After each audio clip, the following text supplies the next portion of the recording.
Good evening to all of you. स्वागत है आपका एपीएस मेंस के इस सेशन में। और हम कंटिन्यू कर रहे हैं इस सेशंस को। और आज हमारा शासकीय पत्र के बारे में ही हमने लास्ट लेक्चर में भी डिस्कस किया था कि शासकीय पत्र क्या होते हैं, उसका प्रारूप क्या होता है, कैसे उसको तैयार किया जाता है, वो हमने प्रीवियस लेक्चर में देखा था। और उस टाइम हमने एक क्वेश्चन आपको दिया था कि यदि ये प्रश्न आया हुआ भी है, उसी के बारे में आज हम डिस्कस करते हैं कि इस प्रश्न को आप कैसे लिखेंगे, कैसे इसको डील करेंगे। तो वह प्रश्न था कि सरकारी पत्र किसे कहते हैं और सरकारी पत्र के महत्वपूर्ण अवयव क्या है। प्रश्न ये था कि सरकारी या शासकीय पत्र, सरकारी पत्र किसे कहते हैं, सरकारी पत्र किसे कहते हैं, सरकारी पत्र के प्रमुख अवयव क्या है, प्रमुख अवयव क्या है, या कौन कौन से अवयव अर्थात भाग कौन कौन से इसके होते हैं। तो इसको हम स्टार्ट करते हैं आज और इसको देखते हैं कि किस प्रकार से लिखा जाता है सरकारी पत्र। तो पहले आपको डेफिनेशन मैंने बताई थी सरकारी पत्र क्या होते हैं, और फिर उसके बाद इसके प्रमुख अवयव या अंग क्या है, या उसको स्पष्ट कीजिए। तो आंसर हम देखते हैं। सबसे पहले हम इस पार्ट को करते हैं। 15 नंबर का क्वेश्चन आया था मेंस में, तो इसको आपको ड्राफ्ट सहित और फिर लिखना है कौन कौन से जो इसके भाग है वो किस प्रकार से। मैंने आपको बताया भी था कि कौन कौन से इसके भाग है, उसको पूरा ड्राफ्ट कैसा था, बस उसी ड्राफ्ट को जो हमने तैयार किया था उसी को एक एक करके यहाँ पर लिखना है। तो सबसे पहले हम लिखते हैं कि सरकारी पत्र किसे कहते हैं। तो सरकारी कार्यालय में प्रयुक्त होने वाले, यदि हम देखें सरकारी पत्र, शासकीय पत्र या शासनादेश क्या होते हैं, तो सरकारी कार्यालय में प्रयुक्त होने वाले पत्रों को हम क्या कहते हैं, सरकारी पत्र कहते हैं। सरकारी कार्यालयों में, सरकारी कार्यालयों में प्रयुक्त होने वाले पत्रों को, सरकारी कार्यालयों में प्रयुक्त होने वाले पत्रों को सरकारी पत्र कहते हैं। सरकारी या शासकीय या शासनादेश सरकारी पत्र कहते हैं। यह औपचारिक पत्र होते हैं, यह औपचारिक पत्र होते हैं। मैंने आपको ये भी कहा था कि औपचारिक पत्र है, यह औपचारिक पत्र होते हैं। फिर इनके अंतर्गत इन सरकारी पत्रों के माध्यम से इन सरकारी पत्रों के माध्यम से, इन सरकारी पत्रों के माध्यम से, इन सरकारी पत्रों के माध्यम से सरकारी सूचना को, इन सरकारी पत्रों के माध्यम से विभिन्न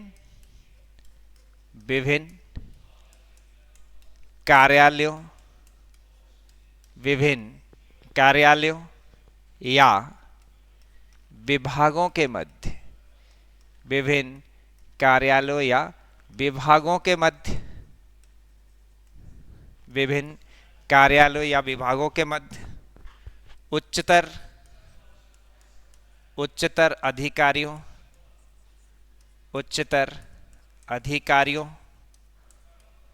तथा निम्नतर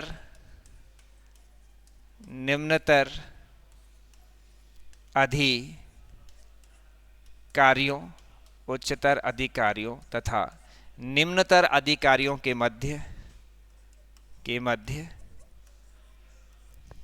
मध्य पत्र व्यवहार संप्रेषित या पत्र व्यवहार संप्रेषित किया जाता है, संप्रेषित किया जाता है। पहले आपको ये लिखना है डेफिनेशन के रूप में कि सरकारी कार्यालयों में प्रयुक्त होने वाले पत्रों को सरकारी पत्र कहते हैं, पत्रों को सरकारी पत्र कहा जाता है। ये औपचारिक पत्र है और इन सरकारी पत्रों के माध्यम से विभिन्न विभागों या विभिन्न कार्यालयों के मध्य उच्चतर अधिकारियों तथा निम्नतर अधिकारियों के मध्य पत्र व्यवहार संप्रेषित किया जाता है या पत्र व्यवहार होता है। ये हमने उस दिन भी देखा था। हमने बड़े इसको बहुत आपको डिटेल में बताया था कि यहाँ पर जो पत्र व्यवहार होता है उसमें क्या होता है। जनरली यहाँ तो आपको सिंपल डेफिनेशन लिखनी थी, तो आपने इस प्रकार से डेफिनेशन उसको लिख दिया। या आप ये भी कह सकते थे कि सरकारी पत्र व्यवहार में किसी सरकारी सूचना या सरकारी निर्देश या सरकारी निर्णय को एक कार्यालय से दूसरे कार्यालय में उच्चतर अधिकारियों से निम्नतर अधिकारियों के मध्य भी प्रेषित किया जाता है। जनरली ये शासनादेशीय है, तो शासनादेश में सरकार की सूचनाएं, निर्देश या उनसे संबंधित कोई भी पत्रों का पत्र व्यवहार किया जाता है, वो ये औपचारिक महत्व के होते हैं।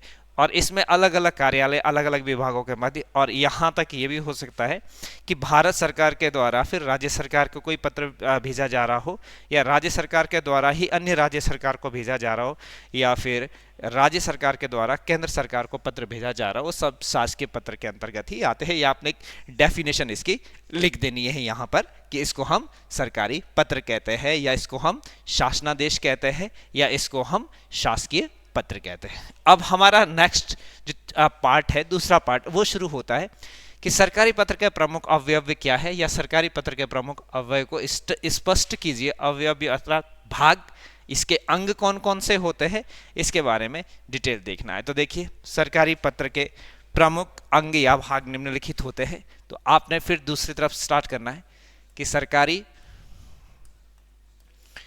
पत्र के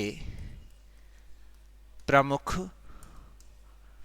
भाग या अवयव जिसे हम कहते हैं, अवयव निम्नलिखित होते हैं, निम्नलिखित होते हैं, निम्नलिखित होते हैं। आपको बस इसका ड्राफ्ट अपने दिमाग में फिक्स रखना है, उसके बारे में लिखते जाना है। भाषा आपकी संभ्रांत होनी चाहिए, इसमें अतिशयोक्ति नहीं होनी चाहिए, इसमें संयत होनी चाहिए भाषा, प्रारूप फिक्स होना चाहिए, उसका आपको पता होना चाहिए। तो सरकारी पत्र के प्रमुख जो अवयव है वो निम्नलिखित। अब देखिए, सबसे पहले क्या आता है? सबसे पहले इसमें आता है पत्र संख्या। तो आपने डाला पत्र संख्या। अब देखो, आपको पता है कि पत्र संख्या कहाँ आती थी, तो आपको एक छोटा सा इधर एक ऐसे ड्राफ्ट बना देना है अपनी कॉपी में। ये जो कि पत्र व्यवहार, आप जब इसका ड्राफ्ट बनाएंगे तो पता होना चाहिए कैसे बनाएंगे। और आपको पता है पत्र संख्या कहाँ आती है, तो यहाँ दाएं और सबसे ऊपर पत्र संख्या लिखा जाता है। तो आपने ये करना है, वहाँ पर यहाँ पत्र संख्या लिखी, यहाँ पर आपने ऐसे ड्राफ्ट बनाकर इसको पत्र संख्या सबसे ऊपर दर्शाती। तो अब आप यहाँ क्या लिखेंगे, क्योंकि पत्र संख्या सबसे ऊपर दाईं ओर आती है, तो आप लिखेंगे कि शासकीय पत्र में आलेख के सबसे ऊपर, ये पूरा आलेख आपने बना रखा है, तो शासकीय पत्र में या सरकारी पत्र में, शासकीय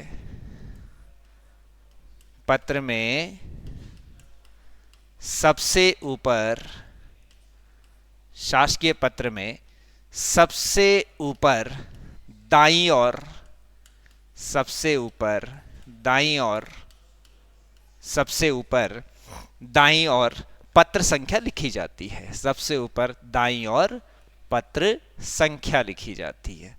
सबसे ऊपर दाईं ओर पत्र संख्या लिखी जाती है। पहले आपको ये चीज स्पष्ट रखना है। ये जो आलेख आपने बनाया है या ड्राफ्ट आपने बनाया, इसके दाईं ओर सबसे ऊपर क्या लिखी जाती है? पत्र संख्या। आपने यही यहाँ पर मेंशन भी कर देना है कि शासकीय पत्र में सबसे ऊपर दाईं ओर पत्र संख्या लिखी जाती है। अब ये भी मेंशन करना है कि ये पत्र संख्या किसकी है, तो ये आपको लिखना है कि यह संख्या उस कार्यालय की होती है जिसके द्वारा ये पत्र भेजा जाता है। यह पत्र संख्या,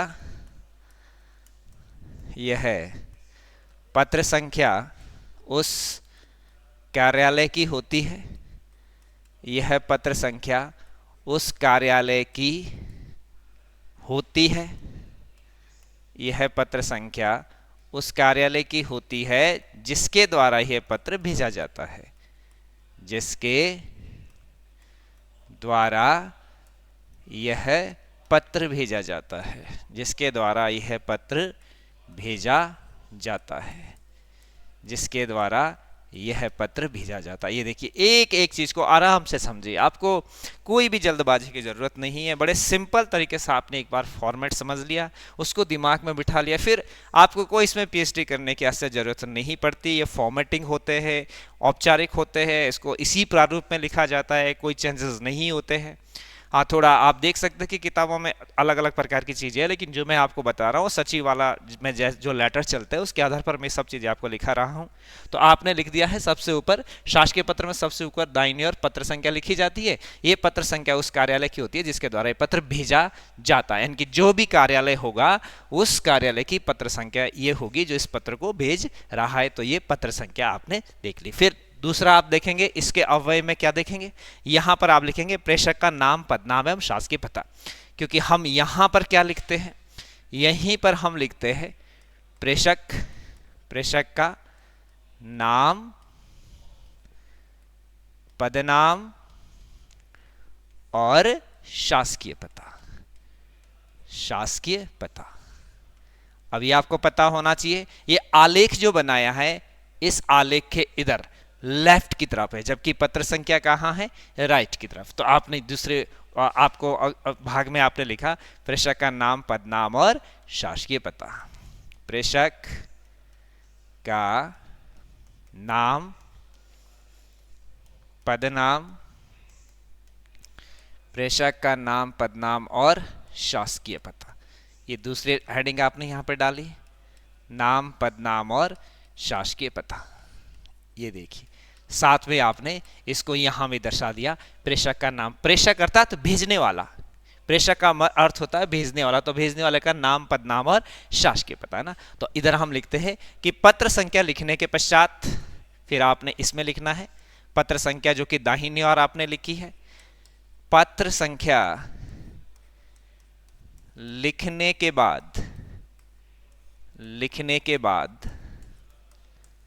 पत्र संख्या लिखने के बाद बाईं और पार्श्व रेखा से लगे हुए, ये पत्र संख्या लिखने के बाद बाईं और पार्श्व रेखा से लगे हुए, बाईं और पार्श्व रेखा से लगे हुए, बाईं और पार्श्व रेखा से लगे हुए प्रेषक का नाम, पदनाम और शासकीय पता लिखा जाता है। बाईं और पार्श्व रेखा से लगे हुए प्रेषक का नाम, पदनाम और शासकीय पता लिखा जाता है, और शासकीय पता लिखा जाता है। शासकीय पता लिखा जाता है, शासकीय पता लिखा जाता है, शासकीय पता लिखा जाता है। ये आपका दूसरा चीज हुआ। इनकी पहले आपने पत्र संख्या कहाँ थी, ये ड्राफ्ट में भी आपको इधर दिखा नहीं, ये देखिए किसकी पत्र संख्या थी, जिस कार्यालय की ओर से भेजा जा रहा है उसकी पत्र संख्या हमने आलेख में सबसे ऊपर दाईं ओर लिखी। फिर हमने बाईं ओर पार्श्व रेखा से लगाकर प्रेषक, यानी कि प्रेषककर्ता जो पत्र भेज रहा है उसका नाम, पदनाम और शासकीय पता लिखना है। फिर हम तीसरे पॉइंट पर आ जाते हैं इसके, कि यहाँ पर तीसरा पॉइंट क्या होगा। तो तीसरा पॉइंट आपको पता है, तीसरे पॉइंट में हम सेवा में लिखते हैं, और उसके बाद हम उनका नाम, पदनाम और उसका पदनाम और शासकीय पता लिखते हैं। यानी कि यदि हम यहाँ पर देखें, यहाँ पर यदि मैं इसको थोड़ा सा देखूं तो यहाँ पर आ जाएगा सेवा में पदनाम, नाम और पदनाम आएगा यहाँ पर। सेवा में पदनाम और शासकीय पता, पदनाम और शासकीय पता, पदनाम और शासकीय पता। यहीं पर इसके जस्ट थोड़ा सा नीचे सेवा में लिख दो पदनाम, जिसको भेजा जा रहा है उसको उसका पदनाम और शासकीय पता। ये भी प्रेषक के नाम, पदनाम और शासकीय पता के जस्ट नीचे की तरफ आएगा। थोड़ा सा स्थान हमें यहाँ पे छोड़ देना, यहाँ पर थोड़ा सा जगह कम पड़ गई थी, थोड़ा स्थान को छोड़ते हुए सेवा में लिखते हुए पदनाम और शासकीय पता यहाँ पर आपको लिखना है। तो यहाँ तीसरे जगह हम लिखेंगे प्राप्तकर्ता का पदनाम एवं शासकीय पता। प्राप्त कर्ता का पदनाम एवं शासकीय पता। प्राप्तकर्ता का पदनाम एवं शासकीय पता। पदनाम एवं शासकीय पता, ये आपको लिखना है। भाई आप लेटर इन्हीं के तो भेज रहे हो, तो प्राप्तकर्ता का पदनाम एवं शासकीय पता आपने यहाँ पे लिखना है। तो इसके अंतर्गत हम इस प्रकार से लिखेंगे कि प्रेषक के नाम एवं पदनाम और शासकीय पता के नीचे प्रेषक के नाम, पदनाम एवं शासकीय पता के नीचे शासकीय पता के नीचे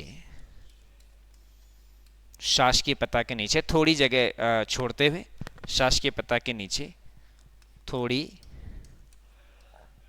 जगह छोड़ते हुए, थोड़ी जगह छोड़ते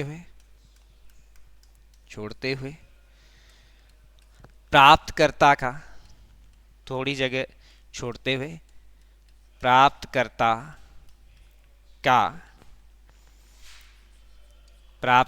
का पदनाम एवं शासकीय पता लिखा जाता है, एवं शासकीय पता लिखा जाता है। पदनाम एवं शासकीय पता लिखा जाता है। ये देखिए, ये आपका तीसरा पॉइंट हुआ। ये आपने ऊपर जो आपके पास प्रारूप बना हुआ है उसमें भी आपने लिख दिया कि प्रेषक के नाम, पदनाम और शासकीय पता के नीचे थोड़ी सी जगह छोड़ते हुए सेवा में लिखकर प्राप्तकर्ता का पदनाम एवं शासकीय पता लिखा जाता है। ये 3 पॉइंट आपके पास हो गए। ये तीनों की तीनों चीजें आपने लिखनी है।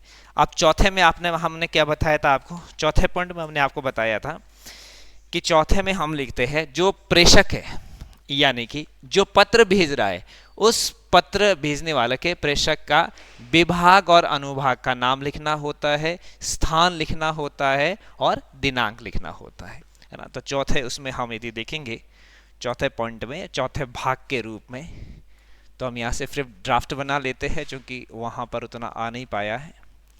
तो हमने यहाँ देखा, ये आप देखिए, यहाँ आपकी पत्र संख्या थी, यहाँ आपका प्रेषक नाम, पदनाम और शासकीय पता था, यहाँ सेवा में आप गया था, पदनाम और शासकीय पता। उसके बाद यहाँ आपको लिखना होता है अनुभाग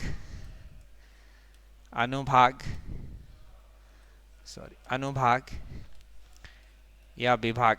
इसको जरा हम हटा देते, थोड़ा ज्यादा स्पेस चाहिए इसके लिए।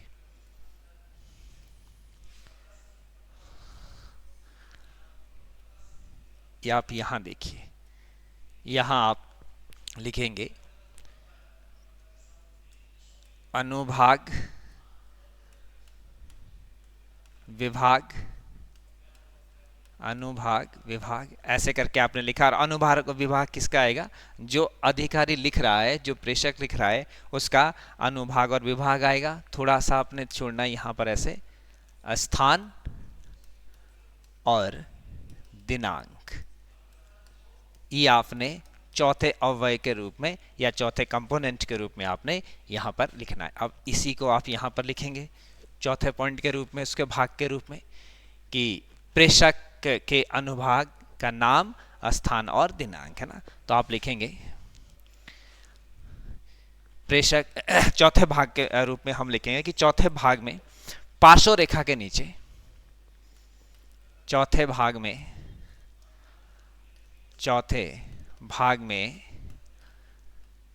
पार्श्व रेखा के नीचे, चौथे भाग में पार्श्व रेखा के नीचे, चौथे भाग में पार्श्व रेखा के नीचे आप सीधा लिख सकते हैं कि हम चौथे भाग के रूप में हम प्रेषक का विभाग, अनुभाग या स्थान और दिनांक लिखते हैं। तो चौथे भाग में पार्श्व रेखा के नीचे प्रेषक के अनुभाग, प्रेषक के अनुभाग, प्रेषक के अनुभाग या विभाग, प्रेषक के अनुभाग, विभाग, स्थान तथा दिनांक अनुभाग, विभाग, स्थान तथा दिनांक, ये चीजें लिखनी होती। अनुभाग, विभाग तो स्थान तथा दिनांक लिखा जाता है, दिनांक लिखा जाता है। ठीक, ये आपने चौथे भाग के रूप में लिख दिया कि पार्श्व रेखा के नीचे प्रेषक के अनुभाग, जिसने जो ये पत्र भेज रहा है उसका अनुभाग, विभाग, स्थान तथा दिनांक लिखा जाता है या उसके उल्लेख किया जाता है। फिर आपने लिख दिया जैसे, या आपने जैसे करके लिख दिया और ये आपने एक ड्राफ्ट बना दिया किस प्रकार से हमने अनुभाग, स्थान, दिनांक यहाँ पर लिख दिया है। फिर अब इसके नीचे अब यहाँ से नीचे क्या स्टार्ट होता था, अब स्टार्ट होता है विषय।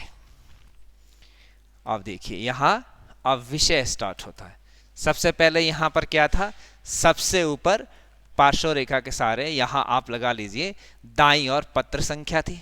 पत्र संख्या किसकी थी, जो विभाग पत्र को भेज रहा है उसकी पत्र संख्या थी। फिर आप आए बाईं और सबसे ऊपर हमने प्रेषक लिखा जो पत्र भेज रहा है, फिर प्रेषक का नाम, पदनाम और शासकीय पता। फिर हम तीसरे पॉइंट पर आए, तीसरे पॉइंट में प्राप्तकर्ता का पदनाम और शासकीय पता, सेवा में लिख के प्राप्तकर्ता का पदनाम और शासकीय पता। फिर हमने थोड़ा सा उस जगह छोड़ी है, उसके नीचे हमने क्या लिखा, जो प्रेषक का है, जो पत्र लिख रहा है उसका अनुभाग या विभाग, फिर थोड़ा सा जगह छोड़ते हुए स्थान और दिनांक हमने लिखा। फिर अनुभाग, स्थान और विभाग में थोड़ा सा हमने नीचे जगह छोड़ी और यहाँ हमने विषय लिखा। यानी कि पांचवें पॉइंट के रूप में हम क्या लिखेंगे, विषय। जो पत्र है उसका विषय हम लिखेंगे, तो हम लिखेंगे विषय में पूरे पत्र का भाव, विषय में पूरे पत्र का भाव निहित होना चाहिए, निहित होना चाहिए, होना चाहिए। विषय में पूरे पत्र का भाव निहित होना चाहिए। यानी कि यहाँ पर जब आप विषय लिख रहे हो तो अब जो लेटर आपके पास दिया है वो लेटर तो बहुत बड़ा है, उतना लेटर तो आप यहाँ नहीं लिख सकते हो ना, तो उसमें आपको क्या लिखना है, उसमें इस प्रकार से आप उसको संक्षिप्त करने लिखना है कि पूरे के पूरे पत्र का जो भाव है वो उसमें निहित हो। तो इसलिए आप यहाँ विषय को में यह लिखेंगे कि विषय में पूरे पत्र का भाव निहित होना चाहिए। आप या थोड़ा सा इसको एलोबरेट करके ऐसे भी लिख सकते हैं कि अनुभाग, विभाग, स्थान और दिनांक को उल्लेखित करते हुए उसके नीचे थोड़ा सा स्थान छोड़ते हुए हम विषय लिखते हैं और विषय में पूरे पत्र का जो भाव है वो निहित होना चाहिए, हमने ये कर दिया। और जनरली हम क्या करते हैं, कभी कभी हम ऐसा भी कर सकते हैं कि विषय को जब हमने यहाँ पे लिख दिया तो वो जो भी विषय था वो बड़ा छोटा होना चाहिए, पूरा का पूरा भाव होना चाहिए। तो अब अन्य पत्र जो इसके नीचे आएगा ना उससे थोड़ा अलग करते हुए हम उसको अंडरलाइन भी कर सकते हैं, विषय को हम ऐसे अंडरलाइन भी कर सकते हैं। तो ये पांचवा पॉइंट आपने विषय। अब चीजें यहां से स्टार्ट हो गई विषय के बाद से, और विषय के बाद से हमने आपको बोला था कि विषय के बाद से महोदय शब्द का जनरली प्रयोग किया जाता है, क्योंकि उसके बाद हम मेन जो पत्र है वो लिखना हम प्रारंभ करते हैं। तो अब हम इसके बाद जैसे ही लिखते हैं तो उसको हम बोलते हैं अभिवादन। यानी कि छठे रूप में हम कहेंगे अभिवादन। किस प्रकार से आप शुरू करेंगे, इसको आप अभिवादन कह लीजिए या संबोधन। संबोधन, दो चीजें, अभिवादन या संबोधन। यहां आपको अभिवादन या संबोधन नहीं लिखना होता है कि आपने इसे करके अभिवादन या संबोधन लिख दिया, ऐसा कोई भी चीजें नहीं आती है। अभिवादन या संबोधन का मतलब है कि हम अभिवादन और संबोधन के रूप में यहां पर किस चीज का प्रयोग करेंगे। तो हम यहां लिखेंगे कि विषय के नीचे हम यहां लिखेंगे विषय के नीचे थोड़ा सा स्थान छोड़ते हुए, विषय के नीचे थोड़ा सा स्थान छोड़ते हुए, विषय के नीचे थोड़ा सा स्थान छोड़ते हुए विषय के नीचे थोड़ा सा स्थान छोड़ते हुए संबोधन हेतु या अभिवादन हेतु, संबोधन या अभिवादन हेतु, संबोधन या अभिवादन हेतु महोदय या महोदया शब्द का प्रयोग किया जाता है। अभिवादन या संबोधन हेतु महोदय, यदि मेल को लिखा जाता है तो महोदय या महोदया महोदय या महोदया शब्दों का प्रयोग किया जाता है। महोदया शब्दों का प्रयोग किया जाता है, का प्रयोग किया जाता है, किया जाता है। महोदय या महोदया शब्द का प्रयोग किया जाता है, ये ध्यान रहे। यानी कि जैसे हमने विषय लिखा और विषय में संक्षिप्त भाव जो विषय का था वो हमने यहाँ पर लिख दिया, उसके बाद हमने थोड़ी सी जगह छोड़ी, फिर आपको यहाँ पर लिखना है महोदय। ऐसे महोदय, यदि आप पुरुष अधिकारी को लिख रहे हैं तो महोदय, या महिला को लिख रहे हैं तो महोदय शब्द का प्रयोग किया जाता है। महोदय तथा महोदय लिखने के बाद आपको प्रत्येक स्थिति में अर्धविराम लगाना होता है ना, तो लिख लीजिए महोदय, महोदया, महोदया शब्द लिखने के बाद, शब्द लिखने के बाद, लिखने के बाद प्रत्येक स्थिति में, प्रत्येक स्थिति में, प्रत्येक स्थिति में, प्रत्येक स्थिति में अर्धविराम शब्द का प्रयोग किया जाता है। प्रत्येक स्थिति में अर्धविराम शब्द का प्रयोग किया जाता है। अर्धविराम शब्द का प्रयोग किया जाता है। अर्धविराम शब्द का प्रयोग किया जाता है, किया जाता है। बस जो आपने ऊपर ड्राफ्ट में तैयार किया है उसी को आपने एलोबरेट करके नीचे लिखना है। तो आपने महोदय लिखा और फिर आपने यहाँ पर लिखा कि विषय के नीचे थोड़ा स्थान छोड़ते हुए संबोधन या अभिवादन हेतु हम महोदय या महोदया शब्द का प्रयोग करते हैं। महोदय या महोदया शब्द लिखने के बाद प्रत्येक स्थिति में अर्धविराम शब्द का प्रयोग यहाँ पर हम करते हैं। अब इसके बाद हम पत्र का मुख्य भाग शुरू करते हैं, यानी कि सातवां आपके पास अव्यय कंपोनेंट्स कह लीजिए हिंदी में भाग, वो है मुख्य विषय। अब हमने पत्र अभिवादन शुरू कर दिया, संबोधन लिख दिया, अब पत्र का मुख्य भाग, पत्र का मुख्य भाग लिखना होता है आपको। और हम आपको बता चुके हैं कि जब भी हम शासकीय पत्र, सरकारी पत्र या शासनादेश लिखते हैं, चूंकि ये सरकारी, एक बार सरकारी निर्देश समझ लीजिए, सरकारी आदेश समझ लीजिए, तो इसे लिखने के कुछ भाषा शैली होती है। तो इसे लिखने का ये होता है कि जब भी ये लिखा जाता है तो इसमें ये लिखा जाता है, अब ये डिपेंड करता है कि पत्र किससे किसको लिखा जा रहा है। यानी कि भारत सरकार का अधिकारी राज्य सरकार को लिख रहे, तो यदि भारत सरकार का अधिकारी तो ऑब्वियसली वो उच्च अधिकारी, तो अपने से निम्नतर अधिकारी को लिख रहे, या निम्नतर अधिकारी से उच्चतर अधिकारी को लिखा जा रहा है, तो उसमें किस वाक्यांश का प्रयोग किया जाएगा, उसे कैसे लिखा जाएगा, वो शैली थोड़ी सी अलग होगी। जनरली तो हम ये कहते हैं कि इसमें प्रयोग किया जाता है कि मुझसे यह कहने का निर्देश हुआ है। हम इससे कह रहे हैं कि मुझे यह कहने का निर्देश, अब मुझे यह कहने का निर्देश हुआ का मतलब ये कि कौन अधिकारी किसको लिख रहा है, तो उस भाषा के संदर्भ में हमें थोड़ा पता चलना चाहिए कि कैसे।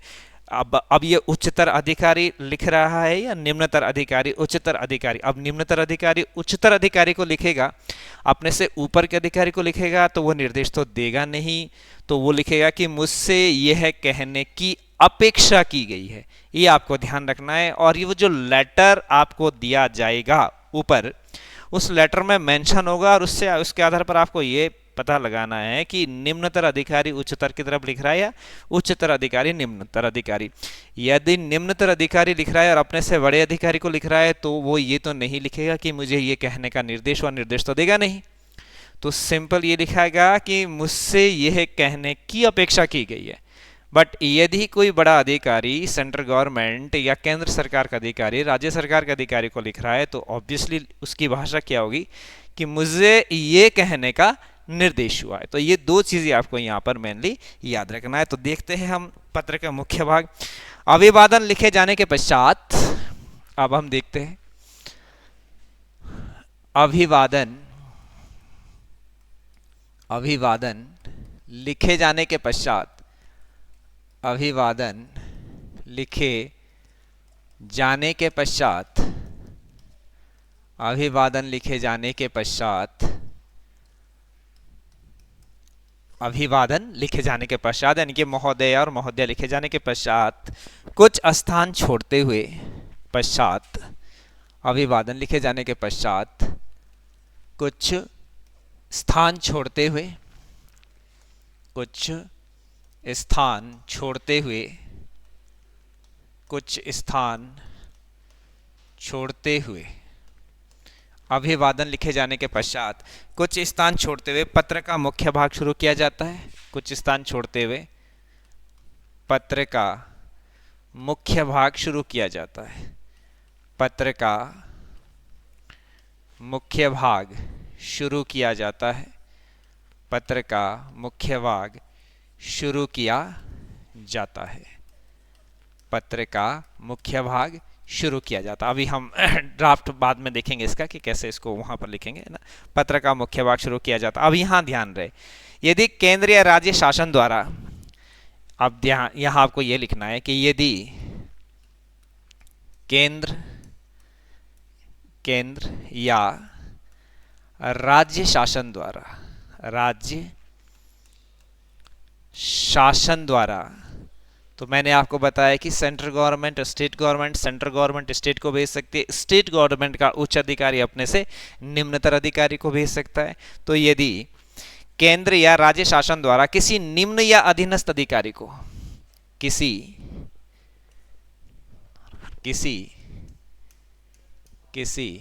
निम्न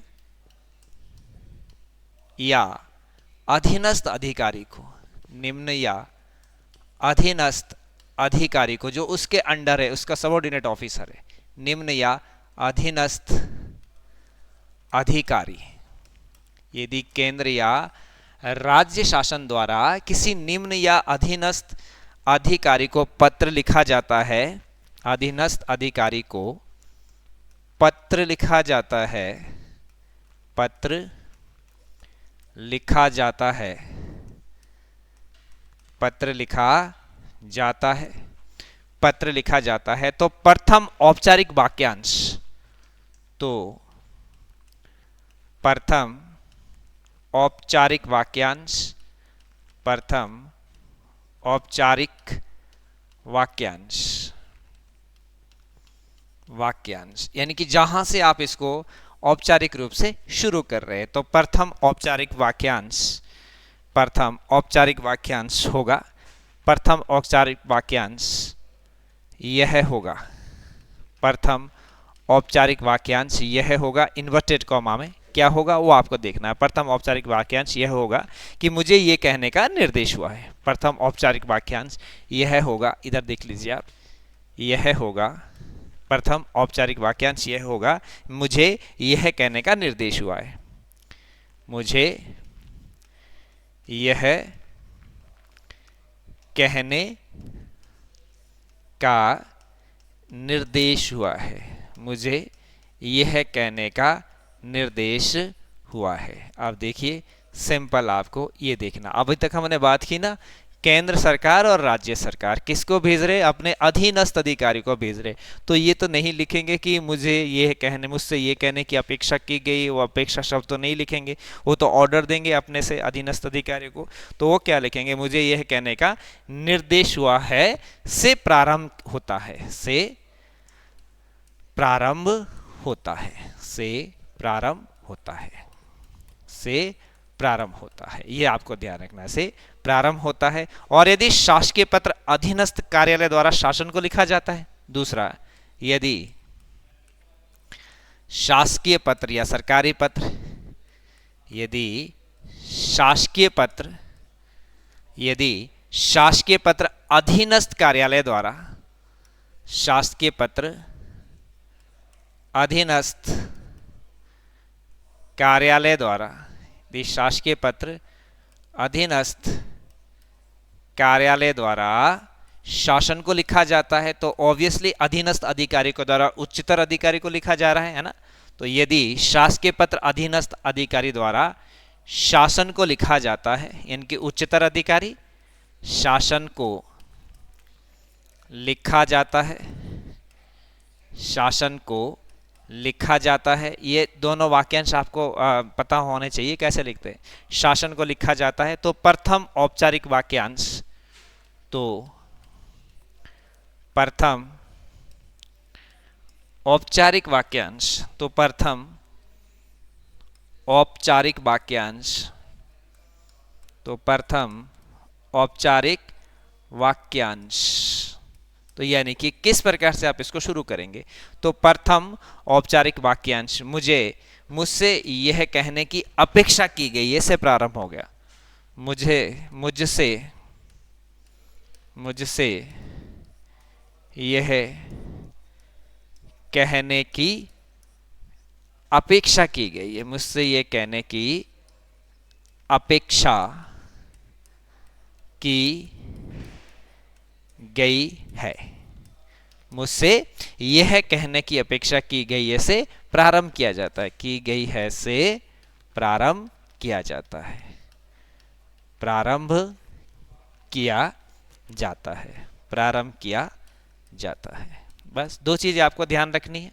जब भी आप इसका मेन पत्र को लिख रहे हो, मुख्य भाग को लिख रहे हो महोदय के बाद, उस महोदय के बाद आपको थोड़ा सा स्थान छोड़ते हुए जब आप पत्र का मुख्य भाग शुरू करेंगे तो आपको ध्यान रखना है कि पत्र किसके द्वारा और किसको भेजा जा रहा है। दो कंडीशन, केंद्र सरकार के द्वारा राज्य सरकार को भेजा जा रहा है, राज्य सरकार के द्वारा ये अपने अधीनस्थ अधिकारियों को भेजा जा रहा है। तो पत्र का जो मुख्य वाक्यांश होगा, चूंकि अधिकारी भेज रहा है, उच्चतर अधिकारी अपने से सबऑर्डिनेट ऑफिसर को भेज रहा है, तो उसकी भाषा होगी, इनकी प्रथम औपचारिक वाक्यांश होगा मुझे ये कहने का निर्देश। ऑब्वियसली अधिकारी जो उच्चतर अधिकारी होंगे वो अपने अधीनस्थ अधिकारी के लिए निर्देश देंगे, तो इस शब्द का प्रयोग होगा। केंद्र सरकार यदि राज्य सरकार को भेजता है तो भी इसी प्रकार का प्रयोग होगा। राज्य सरकार इनके राज्य शासन यदि अपने अधीनस्थ अधिकारी को भेजते तो भी यही औपचारिक वाक्यांश होगा। बट रिवर्स में यदि ये पत्र इनके अधीनस्थ कार्यालय से शासन को भेजा जा रहा है या राज्य सरकार से केंद्र सरकार की ओर भेजा जा रहा है, तो औपचारिक वाक्यांश मुझसे ये कहने की अपेक्षा की गई है। ये चीज आपको यहाँ पर ध्यान में रखना है ना। तो पत्र का मुख्य भाग आपने देखा कि पत्र के मुख्य भाग में क्या क्या चीजें हैं।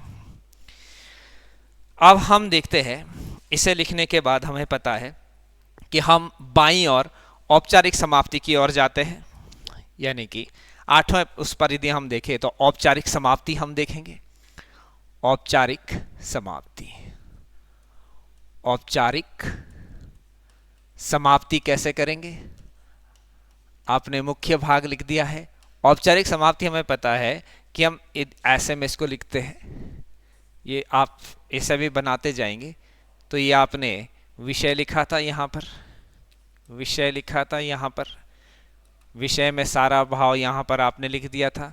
उसके बाद आपने अभिवादन के रूप में महोदय या महोदया लिखा था। फिर आपने यहाँ से जो मेन वो आपका लेटर है उसको शुरू किया था। और ये भी पता है हमने पहले उससे हम प्रस्तर संख्या नहीं डालते, एक वाक्यांश पूरा लिखने के बाद हम दूसरे प्रस्तर से प्रस्तर संख्या डालते हैं। इस प्रकार से हम इसको लिखते हैं। फिर जब पत्र समाप्त होता है तो हम यहाँ दाहिनी और नीचे हम इसको भवदीप लिखते हैं यहाँ पर, और उसके बाद हम लिखते हैं ये जो अधिकारी का नाम और पदनाम हम यहाँ पर लिखते हैं, है ना। तो औपचारिक समाप्ति देखते हैं।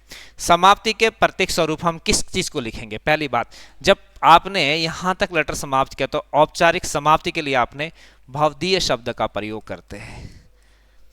हम यहाँ पर भवदीय शब्द का प्रयोग करते हैं, ये आप ध्यान रखना है। भवदीय शब्द का यहाँ पर प्रयोग किया जाता है और फिर हस्ताक्षर किया जाता है अधिकारी के नाम, और फिर वहाँ पर पदनाम अधिकारी का लिखा जाता है। तो यहाँ औपचारिक समाप्ति में हम लिखेंगे कि समाप्ति के प्रतीक स्वरूप, यहाँ हम लिखेंगे समाप्ति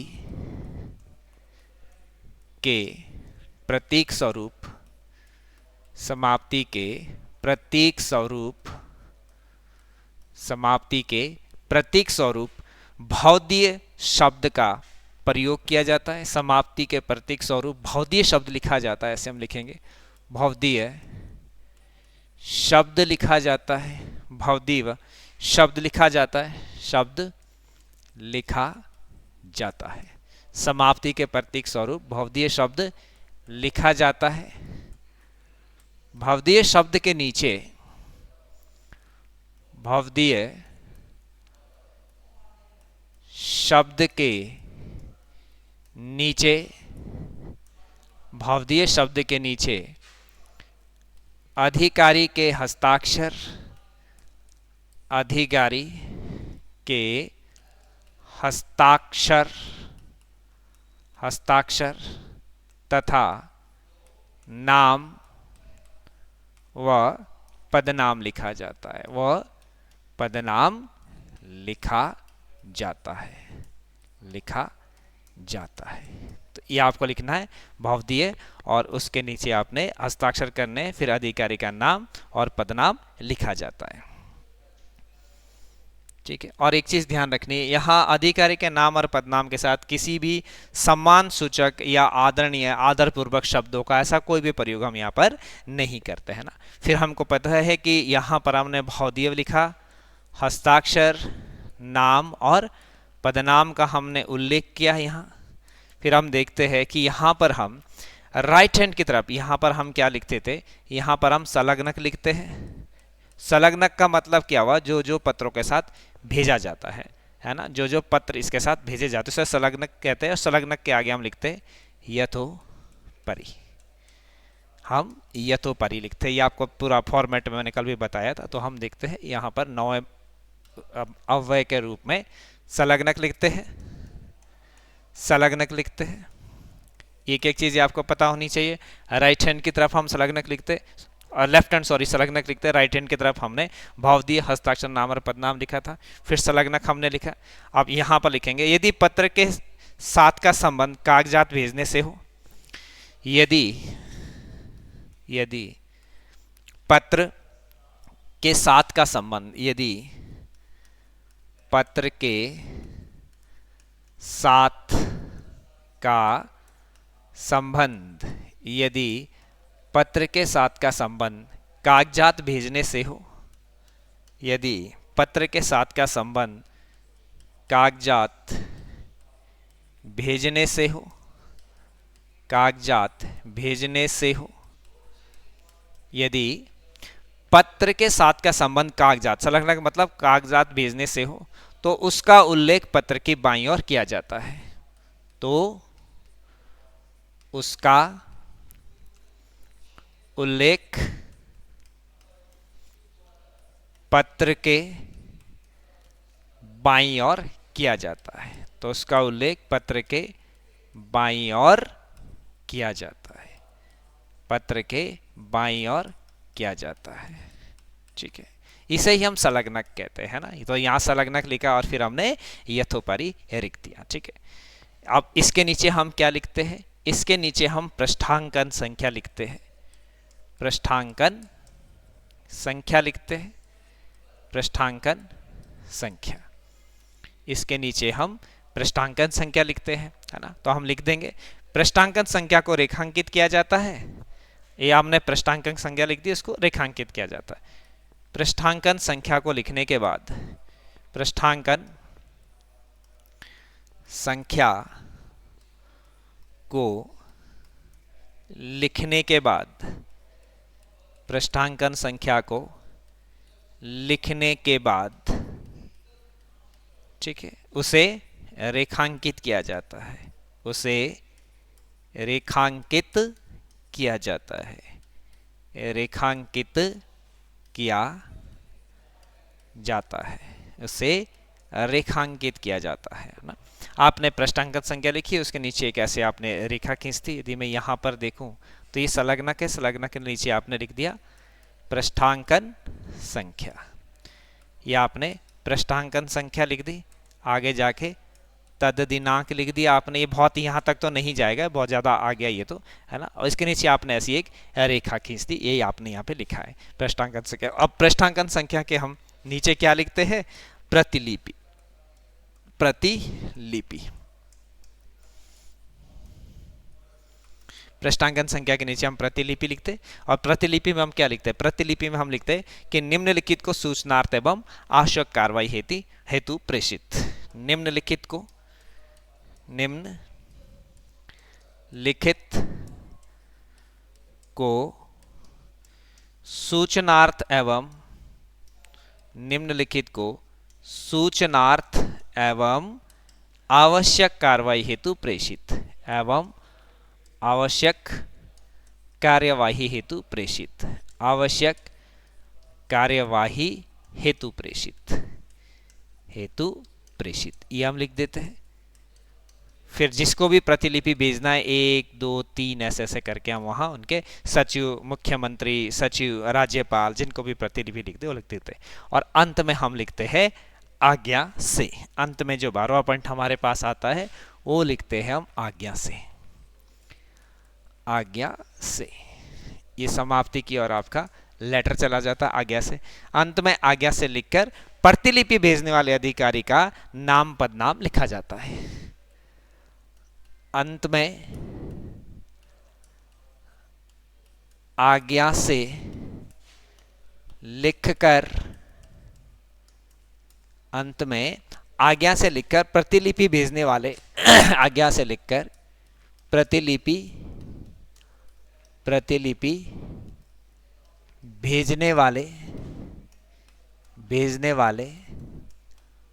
अधिकारी का, प्रतिलिपि भेजने वाले अधिकारी का, प्रतिलिपि भेजने वाले अधिकारी का नाम तथा पदनाम लिखा जाता है, का नाम तथा पदनाम लिखा जाता है, लिखा जाता है, पदनाम लिखा जाता है। ठीक, और इसके साथ ही इसकी औपचारिक समाप्ति यहां पर हो जाती है इस लेटर की। तो ये पूरा का पूरा आपका ड्राफ्ट था, किस प्रकार से आपको इसे तैयार करना है। यदि इस प्रकार से चीज़ें आती है तो कैसे आपको करना है। आपको कुछ भी नहीं करना है, आपको केवल ड्राफ्ट याद रखना है। मैं फिर से एक बार रिवीजन कर देता हूं, आपको केवल ड्राफ्ट याद रखना है। यदि आपको ये ड्राफ्ट याद हो गया तो आपको पूरा का पूरा लेटर ही याद हो गया है। आपको जो भी बता होगा, सरकारी पत्र क्या आपने बता दिया, सरकारी पत्र औपचारिक पत्र है, एक प्रकार का एक विभाग या कार्यालय से दूसरे विभाग या कार्यालय को, राज्य सरकार से अपने अधीनस्थ अधिकारियों को, केंद्र सरकार से राज्य सरकार को, राज्य सरकार से केंद्र सरकार को जो सरकारी निर्देश होते हैं उनको भेजने के लिए जिन पत्रों का प्रयोग किया जाता है उन्हें हम सरकारी पत्र कहते हैं। अब सरकारी पत्र का प्रारूप तैयार करना है तो उसमें आपको पता होना चाहिए, प्रारूप में सबसे ऊपर बाईं और दाहिने और पत्र संख्या लिखी जाती है, जिसका हमने बात करी है। सबसे ऊपर दाहिनी और पत्र संख्या लिखी जाती है। और पत्र संख्या किसकी होती है? जो विभाग भेज रहा है उसकी पत्र संख्या होती है। उसके और हम बाईं ओर चले जाते हैं तो बाईं ओर यहाँ पर हम प्रेषक, जो पत्र लिखता है उसको हम क्या कहते हैं? प्रेषक, भेजने वाला। तो प्रेषक का क्या हो जाता है? यहाँ पर नाम, पदनाम और शासकीय पता लिखा जाता है। नाम, पदनाम और शासकीय पता लिखा जाता है। आपको यही तो दिमाग में रखना है, यही तो मेन चीज़ है कि कहाँ पर पत्र संख्या है, फिर कहाँ बाईं और क्या लिखा जाता है, दाहिनी और क्या लिखा जाता है। यही तो आपने वहाँ जब आपके लिए आएगा कि अवयव बताइए या इसके कंपोनेंट्स बताइए, तो यही तो आपने आगे जाके एलोब्रेट इन्हीं शब्दों को तो करना है। और जब पहले ही आपके दिमाग में ये फिक्स है ड्राफ्ट, तो आपको कोई दिक्कत होगी नहीं। तो आपने लिख दिया नाम, पदनाम और शासकीय पता। फिर थोड़ा सा स्थान छोड़िए, फिर सेवा में लिखिए, सेवा में लिखना है। सेवा में पदनाम और शासकीय पता, सेवा में पदनाम और शासकीय पता लिखिए, पदनाम और शासकीय पता। प्राप्तकर्ता का, यानी कि प्राप्तकर्ता का पदनाम और शासकीय पता। फिर यानी कि जो पत्र भेज रहा है उसका अनुभाग लिखना है, अनुभाग या विभाग। तो अनुभाग या विभाग, जो पत्र भेज रहा है उसका अनुभाग, विभाग, स्थान और दिनांक लिखना है। स्थान और दिनांक का उल्लेख करना है, ये चीज़ें आपको लिखनी है। तो आप जो प्रेषित करने वाला विभाग है उसका नाम लिखना है, स्थान लिखना है और दिनांक लिखना है। उसके बाद आपने विषय लिखना है, थोड़ा स्थान छोड़ दीजिए, आपको विषय लिखना है। और विषय का जो भाव है वो संक्षिप्त होना चाहिए और पूरा का पूरा उसमें निहित होना चाहिए। उसके बाद आपने अभिवादन के रूप में शुरू करना है।